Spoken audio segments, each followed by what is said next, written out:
What are the 10 worst songs in history? I know a lot of you are watching this video. This is what you come here for, isn't it? See Grumpy Andy, not using his expert knowledge to discuss jazz rock or fusion or the philosophy of aesthetics or what makes music so important and why we should save it or the threats from AI. None of that. Just Ranty Andy. I haven't got a hat on. Let's put me a ranting hat on. I've got a new ranting hat here, right, for 2025, which I think it's got a touch of the old sort of, got a touch of the European about it, I think. And it's a little bit camp. It depends if you have it more like that, you see. Now, I just look like bloody some train driver from the 1930s. But if you do it like this and do it a bit more over to the side, which is the way I like to do it, and maybe put this on a little bit, I start to look a bit French. And by French, I mean camp. Right, let's get going on with this then. Shall we start up? You know, he's already upsetting different communities. As he starts, what's he going to be saying? He's going to be ranting. Are you ready for a rant? Let's have a rant, shall we? What have I got at number 10? You're shouting already, Andy. What are you shouting for? Because I'm annoyed. Oh, let's get the annoyed juices up and going. Let's get ready. Let's get ready to lay into Cher. Bloody Cher. She's going to crop up twice on this. Cher. Why is Cher still going? What is it about Cher that has made her be able to cut off such a great big bite of the cultural apple of the second half of the 20th century? Why? She's still there now. She's still going and she still looks the same. You know, she's like the inverse of Dolly Parton, isn't she? Dolly Parton's all sunshine and bright, you know, but you know if you touch her, she just crumble, right? And Cher is the embodiment of this sort of dark, you know, almost like, this sort of evil aesthetic. The witch. The black witch of hell. Cher. And the track is, of course, if you believe in life after loving. So just when you thought Cher couldn't do any more damage, and when you thought that she'd just gone into cinema, because she's much better in films. Cher was always much better in films. You know, because that plummy voice that she's got, I can't stick her voice. And then she'll do whatever style of music is going at the time. You know, if it's disco, it's rock, you know.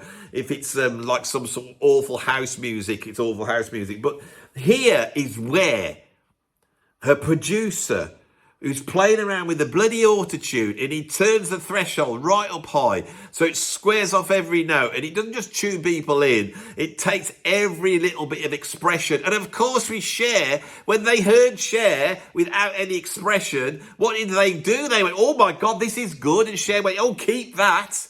It couldn't have happened to any other singer. It wasn't going to happen to Aretha Franklin or Tina Turner, was it? Of course it wasn't, because they sound good. There's only one singer in the world, and it's Cher. I'll prove this when we get down the list. I'll prove it to you later on. So she comes out, and she is responsible for everything that goes wrong in music from then to now. And now every bloody singer's thinking through that thing, and there's no proper music about it. It's all computerised. It all sounds like a robot. All the kids have been sold that that's what it's going to be like to be trendy. And I lay it a bloody Cher. Cher, who was she's about 80 now, but how old was she when she did this? 50 years old? If you believe in life after love, it was a song especially, you know, aimed at women of a certain age, right?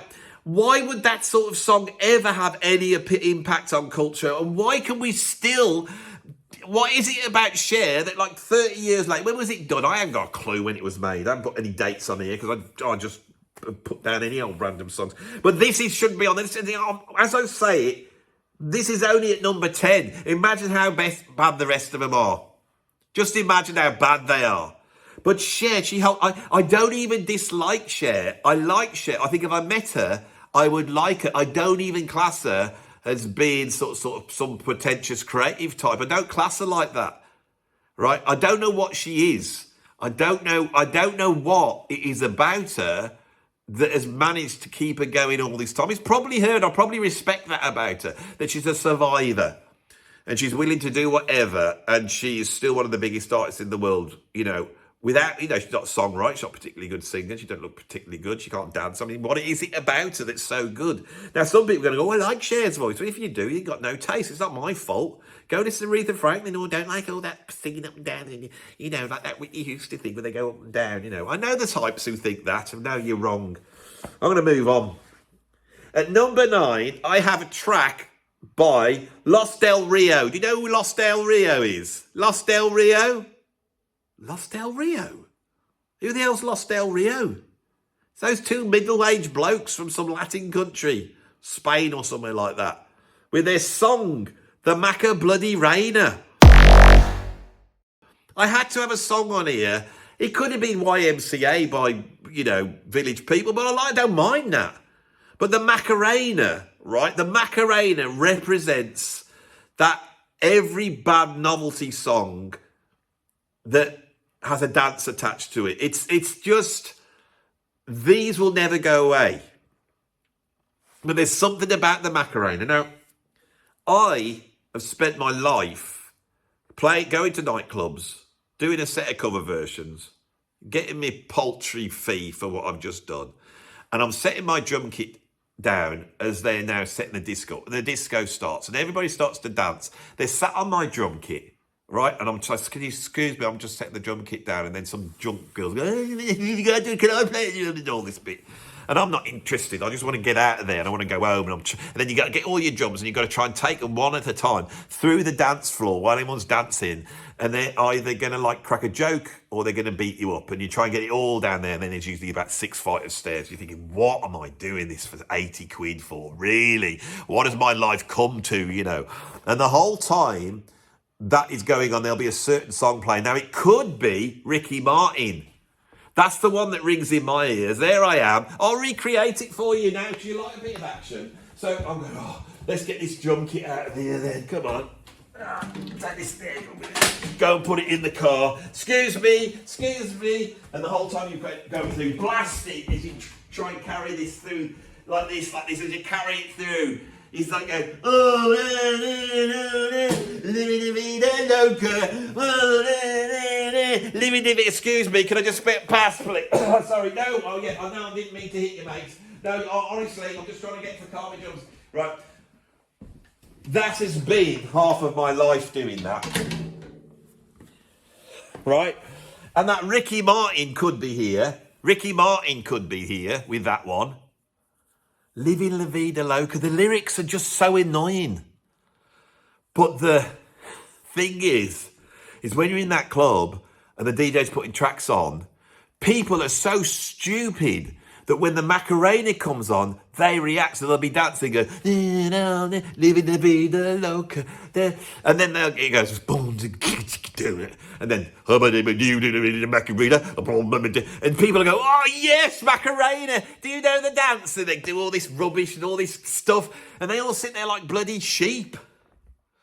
And you think, what is wrong with everybody? Why are you all doing this for? How do they get you to do all this? And why are you doing it for? There can't be any enjoyment in going all together. The Macarena. Well, it's just, there's always been this type of song. Now, this is all low-hanging fruit, isn't it? Low-hanging fruit, right? I haven't really got into songs that I hate. If the Macarena comes on this, from an audio point of view, I do pretty hate it. I mean, Believe by Cher, I absolutely hate. But the next song, from now on, I hate all these songs. It's not just that they're crap songs. They actually sound crap. So at 8, I have, because I just hate this song, I have by Baccarat, Yes Sir, I Can Boogie. Now, the reason I've put this on is because it's awful. Now, if you watch it, there's these two 70s women, and it's like that yin and yang Dolly Parton Cher thing going on. One's blonde and one's dark. It's this weird thing that you get with pop acts, Abba really personified it. I think, who else has done it? This sort of, the black-haired woman and the blonde-haired woman. It's the Starsky Hutch is the same, but it's with men. Like, that's a bit homoerotic version of it. But I'm trying to explain something here that I don't think anyone's ever discussed ever before. But I'm very aware of it. You know what I'm talking about. Bro, what are you talking about, man? So you get these two women, and they're singing this disco song, right? It's just truly awful. Now the chorus goes, yes, sir, I can boogie all night long.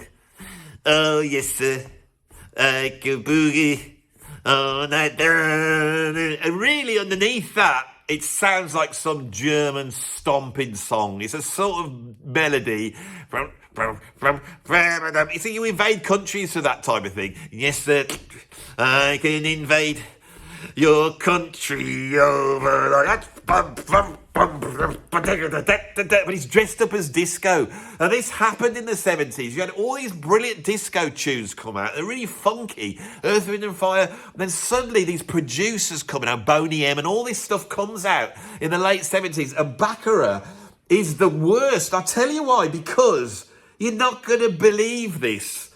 Yes, sir, I Can Boogie is the 12th biggest selling song in the history of mankind. And this single, not album, this single sold 16 million records.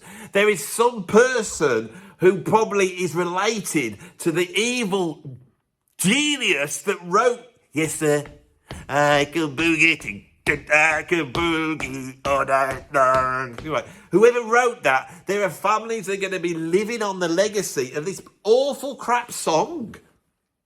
Baccarat.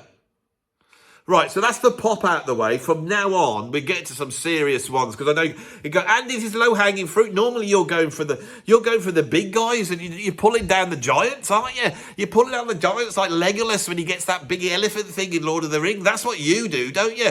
You jump on the back of Bruce Springsteen or whoever it is, Van Morrison, and you just, you get right to the top of Van Morrison, and you pull your head, shoot you right down in his head, and then you come sliding off all elegant like the elf that you are. The rock knowledge elf that you are. That's what I do. That's what I do here. And I'm about to do it now. And I'm going for the heaviest track of all because it's bloody awful. And it's by Bob Dylan. Now, I give Bob Dylan his due. He invented it all. He made rock music serious. It doesn't mean that I like his songs. I hate his songs. Right? I hate them. And when I said that Blonde on Blonde was a rubbish album and it was completely like the critics think it's great and it's a, Emperor's new bloody clothes, isn't it? And everyone said, oh, Andy, you're so wrong. These pretentious types who want to look like they know about music. You're so wrong, I think. So I went and put it on again. Some of the stuff's all right on it, actually. But the big song, the one that I know on there is Just Like a Woman. You know the one? She makes just like a woman. She aches just like a woman. She makes just like a woman, but she breaks like a little girl. And I put it on, and I'm going, what is he on about? The tune's awful. The music's some twangy, horrible mess. It sounds like the musicians have been shown the song about 5 minutes before. And they go, it's only 3 chords. I can handle that. Should we just go on? What should you do? I'll just drone on anything. Just do it. Well, it doesn't really matter because your voice is bloody awful, isn't it? Just go on, Bob, sing it. I thought I got quite a catchy hook there. I'll do my Bob Dylan accent. I thought I had quite a catchy hook there with this one. I got the hat on, that's right, isn't it? This is like the one he wears on the first album. I like the first album when he does the folk covers. Freewheeling acoustic guitar. I mean, his voice horrible, but he's got a hat like this. I don't mind him. Blonde on blonde. It's the twangy, horrible electric guitars. Anyway, this song, what's it about? Because to me, it just sounds dodgy and it makes me feel uncomfortable when I listen to it. She aches just like a woman. She breaks, and then she breaks like a little... What's it going on about? And there's that verse, when he's going... What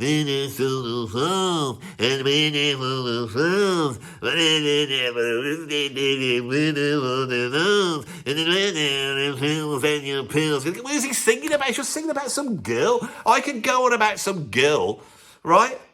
I mean, once Dylan had made his millions, he probably had the women's flocking round him, but he was a bit of a wheezy-looking bloke, wasn't he, really? So I can imagine, before he got famous, he was diddled around with by the ladies, I imagine, and he probably had a lot of anger, a lot of sort of anger towards the fairer sex, which isn't right. You shouldn't take your, frustrations out on the ladies. And that's what he sounds like he's doing on this one, taking his frustrations out, moaning. I'm going to record deal. I'm going to write a song about you, and I'm going to say how you're really rubbish and you break just like a little girl with your pedals, your pills and all. I'm going to go on about you. Is that what this is about? Is this the great message of Bob Dylan? Or am I supposed to see some sort of metaphysical wisdom that has come out of this awful, bloody, twangy crap? Right, so that's what I've got at number 7. It's Just Like a Woman by Bob Dylan. Pretty low on the list because there's just worse to come. I've got every type of evil on this video. You ready? So what we got at number 6. I'm going too fast. I've only done 15 minutes. I usually take longer. Slow up a bit, Andy. Slow up. You're just knocking them down now. You just think because I talk until I feel like I've destroyed them, and every fan of them is now angry because you're sat there going, oh, I like Bob Dylan, and Andy says he doesn't like them, so I hate Andy now. I hate him. I'm writing a comment on there. I'm going to say whatever his title is. I'm going to say whatever his title of his video. If he said it's the worst songs in history, the 10 worstest songs in history, I'm going to say, well, if I was doing the 10 worstest YouTubers in history, I'd put you at number 1. And I sit there and you see, I laugh so hard when I read that, right? But I don't laugh out loud because I'm scared of cracking a rib over the humour of my viewers. Over the subtlety of coming up with these sorts of quips. They just cut me to the bone. I think, what can I do to answer such a criticism? What can I say? I'm the worst YouTuber. This bloke doesn't know what he's talking about. He got his facts wrong. You know, I get my facts wrong because I hate these tunes. I don't want to sit there reading about them. I've heard them. I know they're rubbish, okay? I'm a trained musician. I'm a virtuoso. I play all the instruments. I know all my chords. I know all the chords. I can do bar chords. I can do all that fast stuff. I can play an 11/16 on the drums. I know what I'm talking about. I know what I'm talking about, right? And I tell you, as a trained musician, a professional musician, I'm bringing the credentials in now. Who are you? Who are you? Right? Who are you to be questioning what I say? People come on here and they say, who's this bloke? Who should he be saying this for? Why should he be saying all that? I say, well, look me up on Wikipedia, you lazy no research fool, before you start saying I haven't done any research. I don't need to do any research. I've had a career in music. I've played on albums. I've done some serious stuff. I'm not some has-been, like you will not always say. I'm not a has-been. I'm not some... this is what I have to put up with. Right, I sit here doing excellent videos on this YouTube, full of informative stuff, lots of deep thought, and my proper viewers, they like them. But to get the views, I have to do this type of rubbish, where I come on and talk like this about stuff, and I don't do any research for it, and I don't have to, because I could just sit back and go, here we go, number 1. And the thing is with YouTube, you see, is when you do a video like this, you check in, it's been up for 2 hours, and I wonder how that video's going. Well, it's the 10 worst songs in history, it's going to be number 1, isn't it? And when you go into YouTube, it says, this video is outperforming all your videos, it's number 1. And YouTube has these little fireworks that go off. These little fireworks that go off. And you go, oh, yeah. But the thing is that when I do a video like this, it's almost like, oh, God. They're all going to click on it and then get annoyed because I came up with 10 worst songs on a video that says 10 worst songs. What's going wrong here? Think about it. Why don't you just sit back and enjoy it? Sit back and enjoy this very special entertainment that I'm providing with you. Just sit back and take it. Take it like a bloody man. He said wearing this hat. At number 6, I got Bruce Springsteen. Now, I would like to meet Bruce, and I think he would be so chummy. And you go, hey, Andy, yes, I saw your video. You were taking the mickey out of me, weren't you? And I go, yeah, I was a bit, Bruce. I don't care because I'm a multi-millionaire. And you know, in the end, I took it all in good fun. I just know Bruce would do that. And he'd give me a little punch, like a little punch in my arm there. Wouldn't hurt, because he's only little. I mean, if I could take Bruce on, I could take Dylan on. This is why I'm not scared of doing it. They're old men and they're little. If they do come on, I mean, they probably can afford to bring some sort of contract killer on me. But I don't think Bruce is the type to do that. I can see Dylan doing that, to be fair. Anyway, I criticised Born to Run, the great album by Bruce Springsteen. It's bloody awful. And there was a track on there, and it goes on for too long, and Bruce just shouts this vocal hook for the last half of the song. And it's the most noisiest, horrible dirge. It's the most tuneless cacophony I can think of.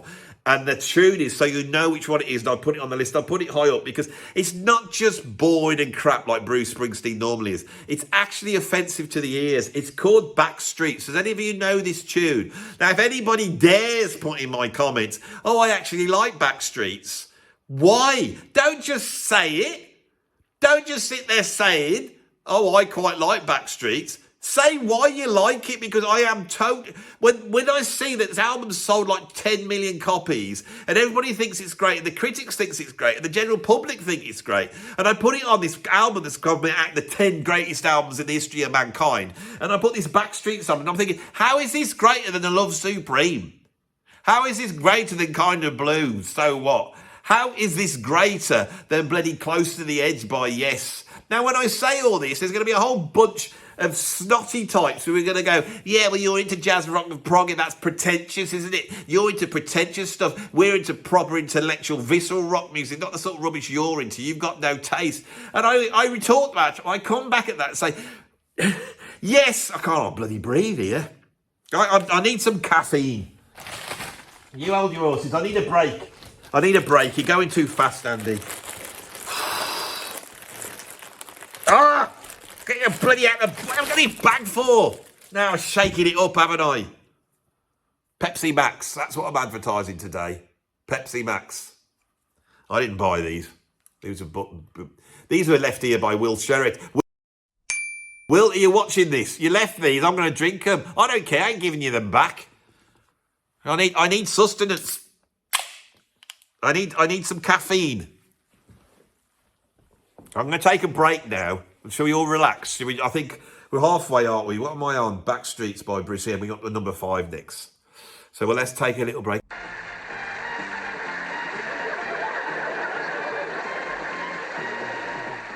Do you have a good Christmas, you lot? Do you have any good presents? You don't get any good presents at our age, do you? It's just a bit of a...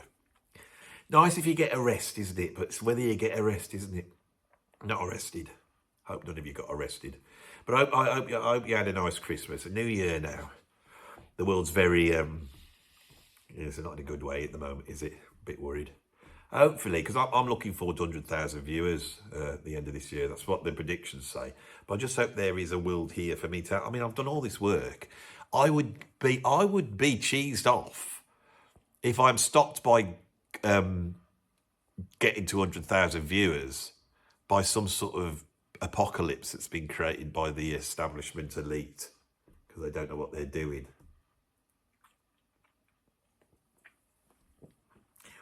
That'll just be annoying. Can't they? I mean, hopefully the impending apocalypse will happen in 2026, really. Because then I'll have reached on me 100,000.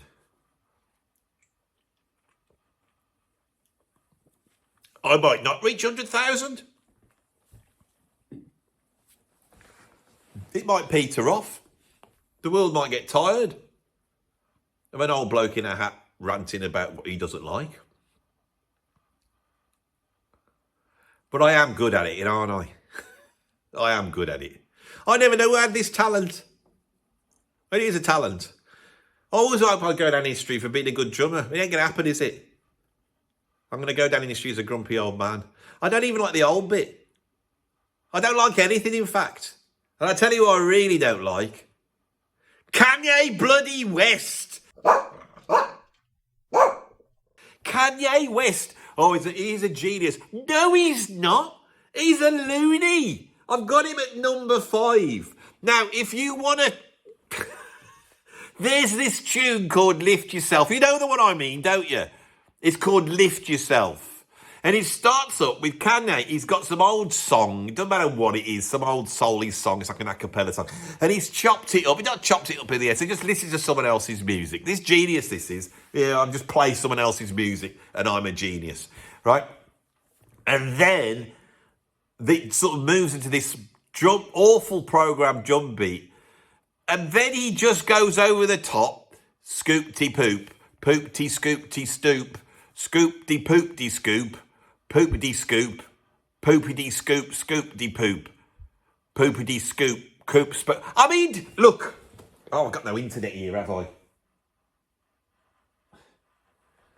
I want to do one. I could do one now and it would be funnier than his. It's rubbish. Scoopty poop. Poopty scoopty scoop. Poopty scoopty scoop. You see, he does it like this. Poopty scoop. Scoopty scoopty poop. But I would have made it a question. Because it's funnier. I would have gone, poopty scoopty scoop. Scoopty scoopty poop. Poopty scoopty poopty poop. Right? But this is modern culture. This is where we're at. And Kanye West is a billionaire. And he's now, what does he do now? Goes around being anti-Semitic, off his head, and walking around with his bird that's got some bloody tight clothing on. I mean, what the hell is he doing? Kanye West. And he's got, did he have he's had a crash or something? He's got a foot in. He's got like a dog with an underbite, hasn't he? He's got that thing going on with him, hasn't he? Scoop-de poop-de spoop. I mean, what is going on? I mean, I could talk about Dylan. I mean, we could criticise Dylan and his but he said the same as him with his dog chin going scoop-de-boop-de poop. Boopty scoopty. I mean, that was. I can't make it as bad as he did it. I mean, I was doing it in was that The Man I Love? Scoopty poopty scoop, scoopty poopty poop, scoopty poopty poop, scoopty poopty poop. I might do a jazz album where I do all the jazz albums, but with the lyrics of Scoopty Poop, which is what it should be called, really, isn't it? You could do Summertime, Scoopty Poop. Should I do Summertime? Let's do Summertime. Because we want a bit of entertainment. So, minus 6 chord. Scoopty poop. Scoopty poopty poop poopty scoop. Scoopty poop. Scoopty poop poop poop poop. Scoopty poop. Scoopty poop poopty scoopty poop scoopty poop poop. Scoopty poopty poop poop, a scoopty poop, scoopty poop, scoopty poop. I'm a genius now. You see, it's all it takes is a bit of the old scoopty poop. I don't think I need to say anything more about this one, do I? Don't need to say anything more. Right, let's move on. Where at me now? We're at I've forgotten who this one's by. I do my research, right? And I get my list. And I make sure I know who the at least by in the year and something like that before I start this. But and I have done that. But I got so carried away that I've forgotten who did this tune. Right? So I'm going to have to attempt to do number 4. It's his old 60s song, right? I don't know who it's by. It's called Young Girl. And it goes something like this. I can't remember anything about it. Bloody Andy Edwards, he does these lists. I mean, what are we watching it for? Did you see when he got to number 4? He didn't even know who it was by. Who does a list and doesn't even know who it's by? He goes, young girl, get out of my life. Your kind of love is way out of line. Something, young girl. All the comedy I've lost here because I was really going to do something that was close to them. Maybe that's what it is. Maybe God is saving me from trying to extract some humour from this dodgy song, Young Girl. Now, I have got a top 10, and I dare not do it, of PD songs, right? I do have a dark sense of humour. You might have noticed that. But Young Girl is at number 1 on that list. It is so dodgy. I'm not even going to... Should we just not talk about this one? Should we just talk about something else? You know the one I mean. Right, I mean, what's it about? I mean, why would they write it for? It's just not nice at all. Young Girl, get out of my... I mean, at least he's but he's fighting his urges, isn't he, this bloke who's written this song?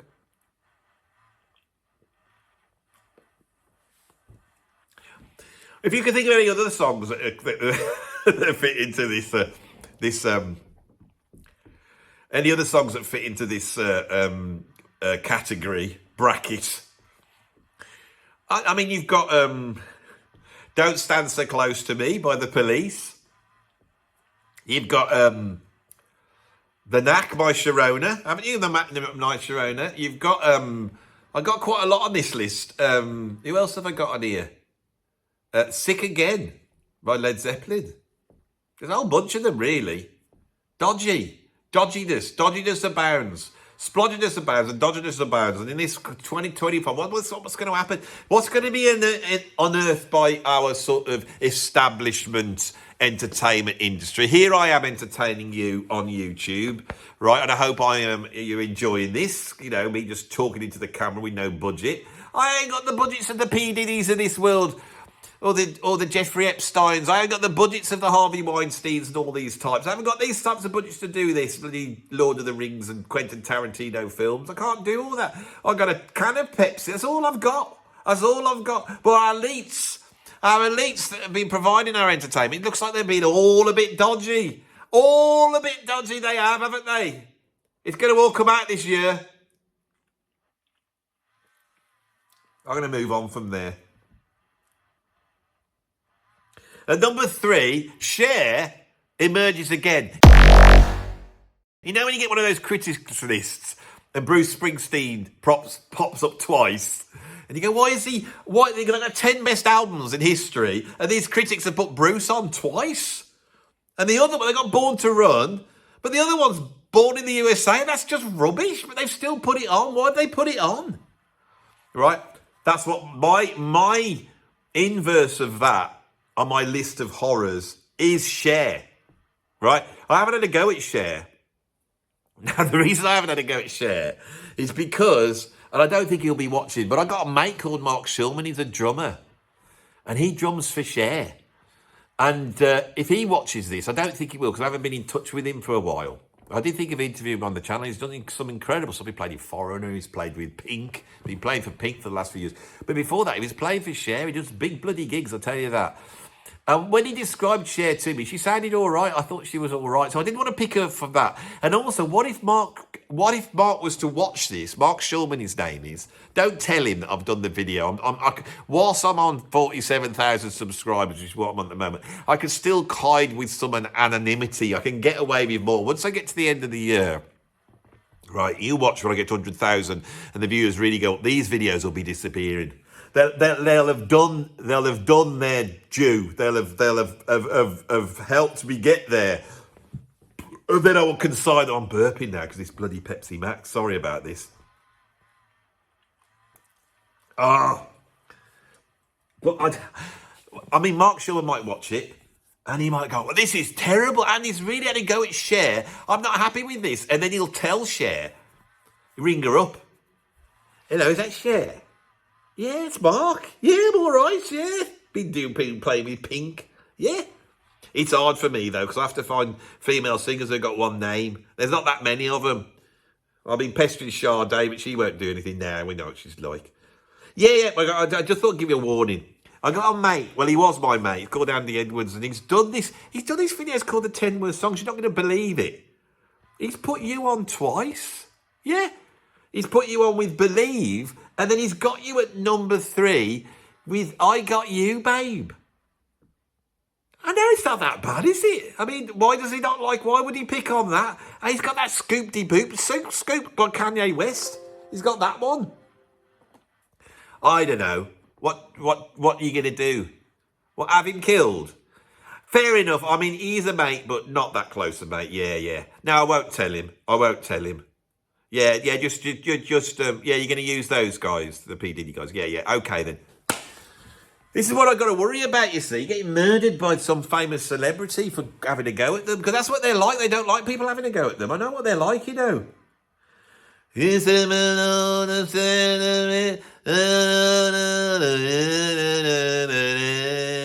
is a drony noise.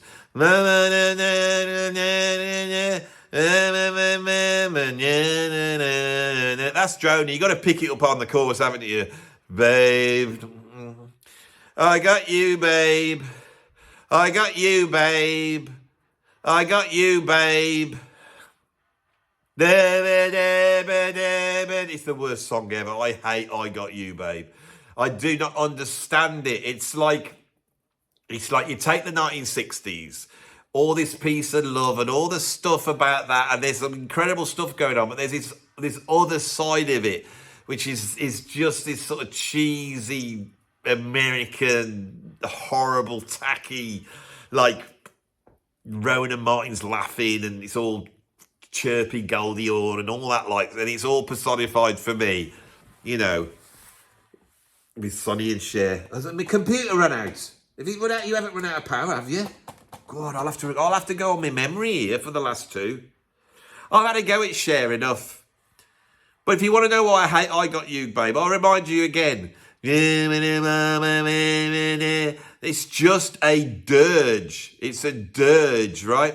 Now, at number 2, I have one of the greatest songs in history. I would say it's a very great song, but I hate it. And I'm putting it out there at number 2 because I think when I say this, everybody will go, yeah, Andy, you're so right. I hate that song. I got sneakers. Now, there's an objective part of me that go, this is a really good song. It's by Don McLean, not the Birmingham comedian with the teeth. Don McLean, because I used to get those two confused. No one else does. You have to come from Birmingham to get these two confused. There's a Birmingham comedian, I think, called Don McLean. He died a few years back and he got the teeth, hadn't he? Then you got Don McLean, who's another little one. Bob Dylan, they're all little, aren't they? They're all little, right? And Don McLean, he wrote this song, American Pie. Now, American Pie is absolutely awful. It goes on for hours, and he goes on about, he takes the Chevy to the levee, but the levee was dry. And the good old boys are singing Whiskey and Rye and singing This'll Be the Day That I Die. And it's the day the music died. Now, what is the day the music died? Now, is it about Peggy Sue bloke, Buddy Holly? Is that who he's on about? It's like Buddy Holly died, fair enough. And then he wrote this big song about Buddy Holly dying that just goes on for hours and hours, and it just keeps going on, and it slows down, because it has that invitation to me to sing along. But I don't want to sing along. I don't like audience participation. I don't like it, and I don't like it when I'm being like blackmailed in by something that is supposedly worthy. American Pie has this worthiness about it. And I don't know why. I don't know why everyone sort of... There's a thing about it where you're supposed to go, oh, it's really brilliant. Oh, I love that album. It's such a classic album. And now there's another track on there called Starry, Starry Night, which is about Van Gogh. I like that. That's all right. Starry, Starry Night. That's good. That's good. So I haven't got anything against Don McLean with that. Is his name? I'm so confused on this video, you see. But American Pie... It's just all those. It's like Bob Dylan. I don't understand what he's on about, and I don't want to take the effort to understand what he's on about. I'm not intellectual enough to understand what he's on about. And I'm a YouTuber that talks about philosophy and culture, and I'm sure he's personifying something. But when was this made? 1973. It's besides something, and it's the death of something. So you're going to make out it's a good song if you go down that route. So you can analyse it, can't you, Andrew? Andrew, do it seriously just for a bit, just so you can prove to them you know what you're talking about. So American Pie personifies the death of a dream that emerged in the 1950s with a new generation that had come out in the post-war, and they suddenly in America had access to wealth. And rock and roll opened up, emerged, and they went to the 1960s with this vision, and they fulfilled that vision. It was the Woodstock generation, and they went through this. But there was this blight that happened, and a lot of their heroes like Eddie Cochran and Richie Valens and the Big Bopper and Buddy Holly, who with his song Peggy Sue embodied that teenage joy of life, but that was taken away from him. And then these generation had attempted to do this, by the time you get to 73, he'd had Rolling Stones, Altmans, and he'd had a whole bunch of things, and the whole hippie dream was spiraling down. And then this nostalgia emerged in American culture, which probably starts with American graffiti, runs up to like Grease, and this sort of looking back at that time. And Don McLean, who is a very strong songwriter, he comes out and he writes these songs. And of course, Roberta Flack hears him singing his song, and she goes, oh, you know, he's doing things with his fingers and doing things with his toes and all that bit. And before you know it, she's singing a song about him, about how great he is, which makes him seem even greater. Do you know that? Which is the one that don't feel like making love, is it? That's not the one, is it? It's Killing Me Softly. Now, Killing Me Softly, I think it's about Don. But Killing Me Softly is a bloody brilliant song. I never put that on the list. Right, but she's singing about how great Don McLean is. I hope it's not about American Pie. Now, later on in American culture, the name of this song then gets used for a franchise of comedy films, where the highlight of that film is where some teenager does something to a pie. I don't get any of this. Can't I just go back to talking about ELP or bloody Aldi Meola or something? Don't like it. What have I got on number one? The worst song in the world. It's my little pudgy face, black hat wearing nemesis.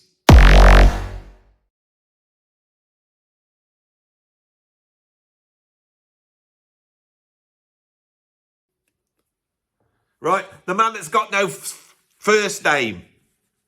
Unless his name's Van. And no one's called Van. Van the Man. Why have they got a nickname Van the Man? Why has Van Morrison got the nickname of Van the Man? Why? Because it rhymes with Van? Or do we need to know he's a man and not some horrible goblin? Some horrible Irish goblin that keeps shouting all the time and making me jump. Right, now, of course, you'll think I'm going to pick something off Astral Weeks, aren't you? Because I can't leave that album alone. I hate it. I don't get it. I don't like that it exists. I don't like that people go on about it and think it's bloody brilliant. And I don't get it, and it's a load of rubbish, and it really is a load of rubbish. It is the Emperor's, it's the rock and roll Emperor's new clothes. It really is, right? But it's not that I hate. It's not Moon Dance. I like Moon Dance, right? What else has he done? Nobody knows. He was with them. He did Baby Please Don't Go. I love that. He was good then. Should have stayed like that. But no, he had to write Brown Eyed Girl at number one. Who likes Brown Eyed Girl? It's everything that I hate on this list. The Macarena. Believe in Life After Love. Bob Dylan. If you take everything, Baccarat, if you take all these things that I've had on the list and you see the awfulness, don't put your drink on your laptop, you're full, and you get all the awfulness of all these different aspects. Do you know what I mean? If you were to get them all and put them into one song, a song of total awfulness, it would be Brown Eyed Girl. The song that will be played at every single wedding and will always be put on at that moment in the night where you're so drunk and you're so fed up and you're sat there with your tie dangling down thinking, I need to go out home now, but they won't go, will they? Because they're still gossiping. How many weddings or parties have I been at? New Year's celebrations. And me being the outsider of the bunch, I'm sat there with whatever girl I was going out with. I'm going, God, are we going to make a move in a minute? Yeah, we'll in a minute. You know, and you're sat there watching the dance floor as people get up and attempt to dance to the bloody Macarena or whatever it is, Baccarat or whatever we've had all sat night. It wouldn't be Baccarat, they don't do that one anymore. That would be a change if they did that. Anyway, so you sat there like that and you're looking at it and you start to focus. When you're in that situation, you start to focus on little things, don't you? So you notice that someone's on a party popper and the party popper's dropped onto the dance floor and you're watching it and people are walking past it. Drunk people are staggering, dancing with each other. They all do these awful pointy dances. And you look at that lone ex-party popper thing that someone's pulled, the plastic husk of a dead party popper, lying on there, and you see your own fate, you see your own death personified in that, and it hovers there, doesn't it? And you think, what's going to happen? No one's noticed it. It's like me, no one's noticed it. It's like no one's noticed me. I'm sat here just waiting for this to end. I'm wasting my life away. What's going to happen? And you look at that party popper, and then some stupid drunk person's boot kicks it, and he goes whizzing off underneath a radiator or somewhere, never to be seen again. Probably going to be swept up in 3 years' time when somebody decides to clean this sticky floor of some working man's club with this whole events going on. And you know what's always playing at that moment, at that desperate moment in your life where you look at your fate and you look at your future and you see the bleakness, the existential angst of our existence, and what's going on in the background. It's Van the Man going, and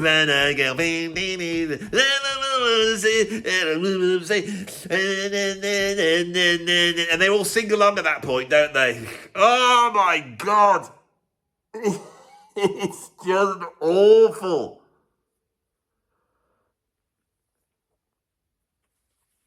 I have this phrase, normal people. I'm 57 this year. My whole life has existed in this netherworld where I've been aware for a whole bunch of different reasons that I am not in the category known as normal people, and I never will be.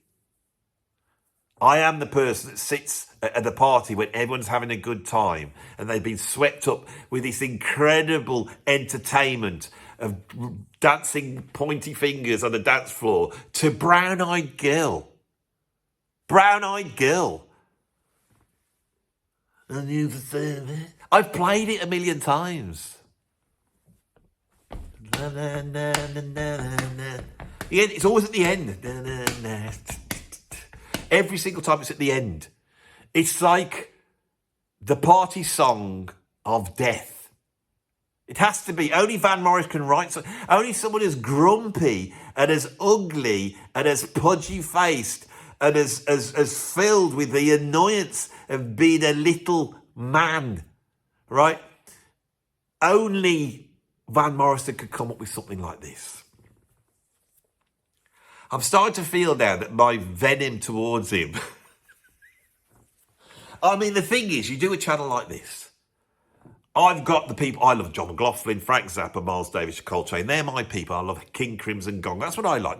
These are all the stuff I like. But when you do this, there has to be a yang, doesn't there? There's always going to be a yang. And what's the yang to my yin? It's Van Morrison. Because Van Morrison, it's because people love him and he's critically held up. And I have friends who think he's great. And they don't bother to explain to me. They won't even say, oh, no, you want to check that album. They know not to tell me to check any album out. They know there's no album he's ever done that's ever going to persuade me in the slightest.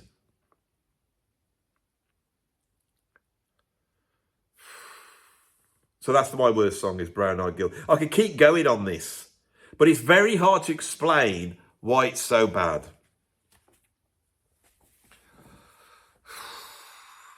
So that has been... I didn't expect to do this video. I could probably tell.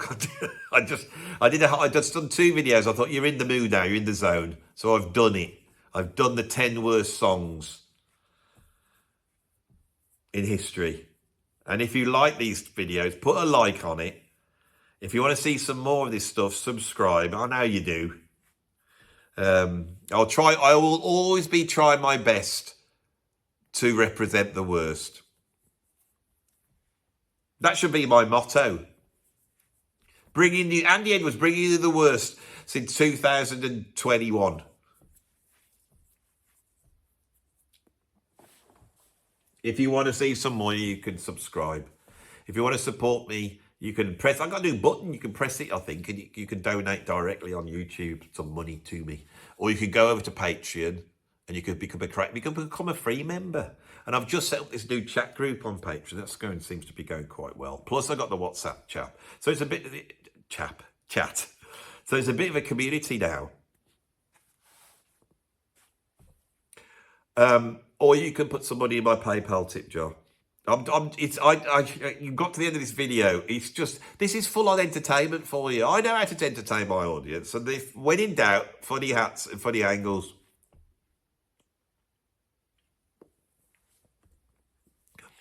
I'm like the opposite of Scott Lady. You know Scott Lady at the Prog Corner, right? He always wears a hat and it's not funny. It's funny when he takes the hat off. He did one the other day. It looks so strange. He's got this like a sort of blonde bob. It's weird. When he takes it off, he looks like Eddie. You know, the thing off Iron Maiden. It's frightening. It's quite... I'm not saying... Oh, I am a handsome man.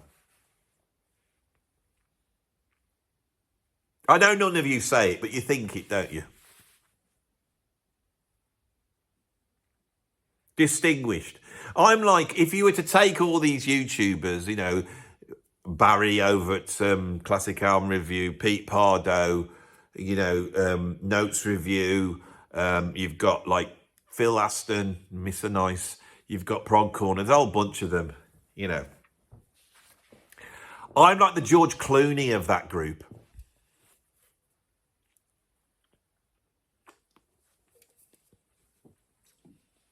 I only say this because with the criticism I get when I do these videos, they always go for my looks.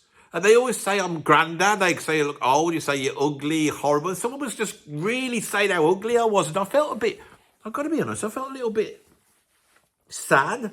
I felt a little bit sad. Needy. I felt a bit like self-loathing, you know. Right, I've got to go now. My wife's calling. Bye.